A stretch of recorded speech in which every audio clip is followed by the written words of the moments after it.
सोमवारच्या दिवशी आणि प्रदोषच्या दिवशी कण्हेराचं जर फूल महादेवाला जर वाहिलं तर बघा, किंवा तुपाची आहुती, जे तुपाच्यामध्ये बुडायचं कण्हेराचं फूल आणि त्याची आहुती द्यायची, तर आपल्या घरामध्ये कधीही भूतबाधा होऊ शकत नाही किंवा कुठल्याही प्रकारचा घरात त्रास राहू शकत नाही असं सांगितलेलं या ठिकाणी. खूप गोड आहे. 3 गोष्टी सांगितल्या. आणि दूध आणि साखर मुलांकडनं एकत्र वाहून घेतलं तर बुद्धी वाढते मुलांसाठी. त्यानंतर 4 गोष्टी सांगितलेल्या या ठिकाणी.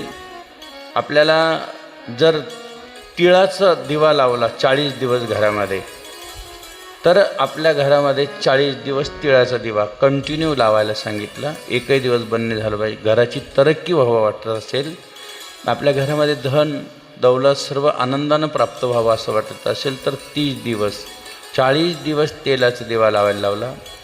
त्यानंतर घरामध्ये शांती आणि अनेक प्रकारचे मृगयासारखा रोग जरी असेल, आपलं आयुष्य कमी असेल, तर घरामध्ये तुपाचा दिवा लावायला लावलेला आहे. आणि त्यानंतर सांगितलेलं आहे की आपण जर या ठिकाणी घरामध्ये पहिले 3 गोष्टी असायच्या. एक सूप असायचं, एक खलबत्ता असायचा आणि एक काय वाटा पराठा काय राहायचं ना, तो असं त्याला काय त्याचं नाव आहे.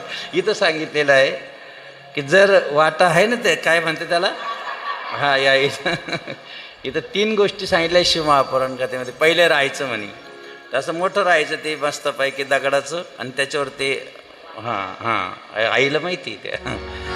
आता कुठं, आता मिक्सर निघाले सगळे गेलं. हे 3 गोष्टी जर असल्या तर वास्तुदोष लागत नव्हता.